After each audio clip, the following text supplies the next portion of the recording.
Hey, what's up guys? So we're here to go over the best Demon Hunter build for Season 21 in Diablo 3, which for the Demon Hunter is going to be the Gears of Dreadlands. This is the new god set that is kind of strafe slash hungering arrow for the most meta. Now, just as a heads up, there are several different builds that are viable that are pushing the leaderboards right now. And if you happen to not get exactly what I have in the slot, don't worry, there are again a few options here. So anyways, let's go ahead and briefly explain how the build works, and then we're going to go ahead and go over every single piece of gear as well as what you're trying to look out for. So how it works is you're going to be gaining these stacks of momentum, and with these stacks of momentum, you're going to get extra damage with your primary skills. So how it works is you're going to be dealing most of your damage with Hungering Arrow. However, when you activate Strafe, what you're able to do is get some damage reduction and also gain additional movement speed. But you're going to be losing those stacks over a duration of time. And with the 6-piece bonus, our primary skills will deal a massive amount of damage. So pretty much you'll see in the gameplay in the background, we're going to be strafing a lot just to move from point A to point B, but we'll also have to build up those stacks so we can actually deal that amount of damage, because you gain 4 seconds of momentum when you attack with a primary skill. So that's how we kind of build it up, and then we expend our resource, then we kind of build it up again. That's basically how the gameplay works. So as far as what we're looking for on our gear, we of course want the Gears of Dreadlands set. We're going to require all 6 pieces. There is no build that is currently very viable that is running a Royal Ring of Grandeur, so all 6 pieces here. One thing that is important to mention is usually on the helm as well as the boots, you would try to roll for, let's say, multi-shot damage or impale damage. In our case, we actually don't need to roll that off on our gear. We actually are looking for Hungering Arrow damage, which will be on the belt as well as the pants. So just keep that in mind as well. Area damage is also a really great thing to go ahead and add in as well. But for the helm, you just really want your crit hit chance. Other than that, the rest of the stats, I mean, obviously you want to have dexterity, but you could have life instead of the vitality. That's definitely a viable option as well. But pretty much just the crit chance is the most important thing on the helm, and we want to reduce those cooldowns so we can basically activate more of our abilities. And then as far as the shoulder pieces, important thing is just the area damage as well as that cooldown. That's really what you're looking forward to. But again, if you don't happen to get the all resistance, you can get life. That's totally fine, or vitality. It doesn't really matter. And then for the amulet, there's a few different things that you can run. You can run the Flavor of Time, or you can run the Scorched Necklace. Now, if you decide to run the Scorched Necklace, I recommend you to run the Fortress Ballista, as it can be kind of squishy anyways, especially at the very beginning of the season when you don't have your augments. But yeah, Flavor of Time or Scorched Necklace is viable. As far as the chest piece, nothing too specific that you need to really look for on that. In the gloves, once you reach a certain amount of dexterity and like the thousands of Paragon levels, you can roll off dexterity for another one of these stats. A lot of times you'll get that crit hit chance and crit hit damage early on, but trying to get that area damage and cooldown all on the, it's very, very rare. So again, don't worry too much about getting all 4 of these stats, but that would be ideal once you hit certain Paragon levels. It becomes irrelevant. And then for the belt, you just want to go ahead and have the Hunter's Wrath. But one thing that's important is to have that Hungering Arrow bonus damage. For our bracers, Wraps of Clarity is going to be the best in slot, and that is simply due to it giving us some extra damage reduction. And this also has that secondary to give us extra attack speed, so it's kind of nicer to kind of weave it in and out of your strafes, and of course, mainly for the increased damage. And then Focus and Restraint. This is another one where once you get a certain amount of main stat, aka dexterity, you can roll off the dexterity on it. But crit hit chance and crit hit damage are ideally what you want to go ahead and roll. And if you can get area damage instead of main stat, eventually go ahead and do that. And then same thing as restraint. They're literally the exact same thing over here. And then for our weapons, we're using Dawn as well as Valla's Bequest.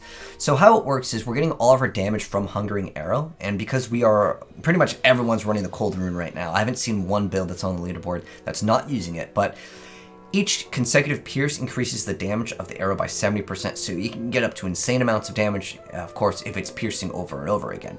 So with your Valla's Bequest, these strafe projectiles will pierce, so that will grant you a huge amount of bonus damage.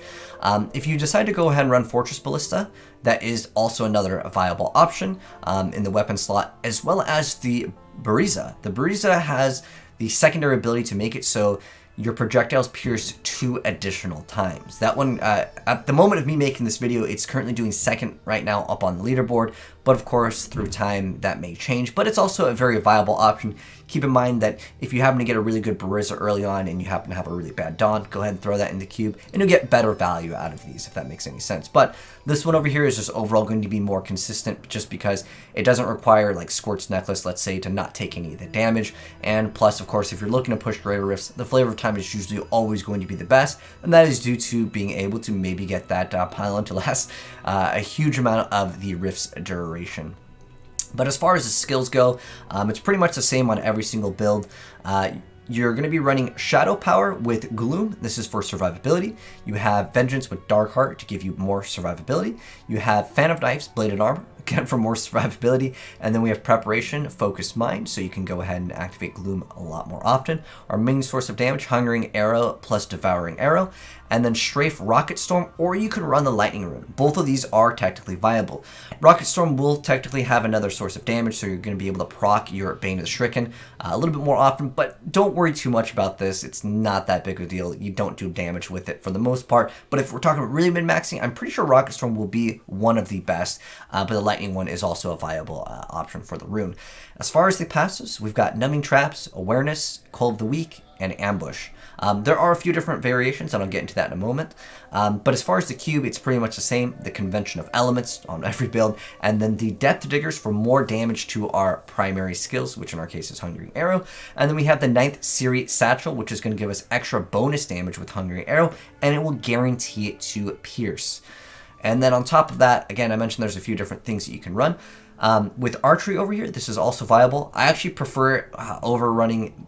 if I was to run archery, I would definitely do two one-handeds, as in the Fortress Ballista and Dawn, or the Valla's Bequest. If you happen to run it with the Buriza, it does something different, because if you run the 2 one-handers, you get both of the benefits from archery, so that's something to go ahead and mention. But again, most of the builds are pretty much the same. You can run Awareness or you can run without it. I think in the gameplay you guys see in the background, I'm running Fleet-Footed just because I want to do speed runs. These are all T16s and GR 75s. So I'm just trying to level up some gems. But both are viable. Again, Fleet-Footed can be there if you really want to go ahead and just do speeds. But of course for speeds, you can go ahead and run a lot of different weird things and it's viable because the build does enough damage to go ahead and make that viable. But that's pretty much it in terms of the build. But I didn't forget gems, okay?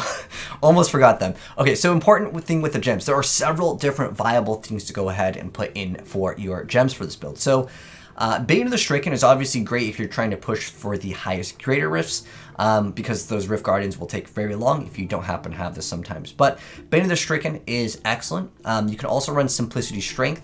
This one's kind of optional. I will say Simplicity Strength is probably going to be the one that everyone will be using, and that's simply due to it increasing the damage of primary skills, but also your hits with primary's abilities heal you for 4% of your maximum health. So nice additional bonus, but I think it's one of the only times that we're seeing Simplicity Strength really utilized for a build, which is awesome. Then we also have Taeguk, which I think is really good as well. This makes it so while you're strafing, you're going to be building up these stacks, and you're going to get increased damage, and then also increased armor when you have Taeguk activated. So another great choice over here. But we have seen a lot of people also use other things. Bane of the Trap, which pretty much in every Diablo build, people will be using this as well. Now keep in mind, since the Cold Rune will be needing to proc, and you'll be able to hit things super off screen, I would say Bane of the Trap, because you're not going to be hitting everything up close, you technically need to get the first shot to go through in order to get value out of this, versus something like the Zaystone of Vengeance over here, which will be able to, again, when you're having arrows pierce and they'll still go off screen, you're going to be able to deal massive amounts of damage, plus that bonus ability to go ahead and stun is quite nice as well. If you were to ask me, obviously Simplicity Strength is really strong, and then also I think Taeguk is really good because it gives you some defensive stats. I'd say these ones are what I would consider probably the best. Optional, you have Zaystones, you have Bane of the Trap, as well as the Zaystone. Those are the ones that I would say are most viable. But in terms of if there's any suggestions, I would love to know in the comment section below. But currently, this is the best build for Demon Hunter. And again, in terms of what you're really looking for. If you're like, yo, I have everything, what should I run? I'd say they're honestly all really, really strong. I personally really like the Fortress Ballista and Squirt's Necklace. But if you want to min-max, just because I like dealing the massive amounts of bonus damage, and when you have the shield with the Fortress Ballista, it doesn't lower your damage via Squirt's Necklace effect.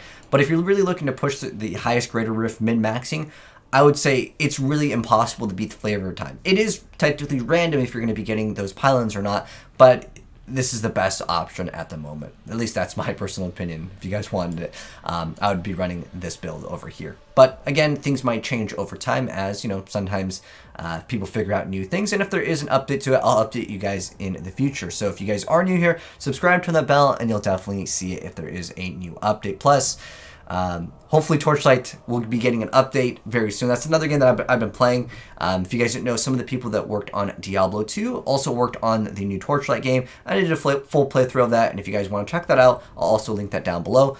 But hopefully you guys enjoyed the video. If you did, drop a like on it. If you're new here and want to see more Diablo and other action RPG content, hit subscribe, turn that bell, and you'll see more very soon. But take care, guys, and I'll catch you in the next video. Also, D3 Planner will be in the pinned comment as well, just in case I maybe went too fast and you guys want to go ahead and read like the different pieces of gear. Feel free to go ahead and do so. But anyways, I'll catch you guys in the next video. Have a good one. I'm out. Peace.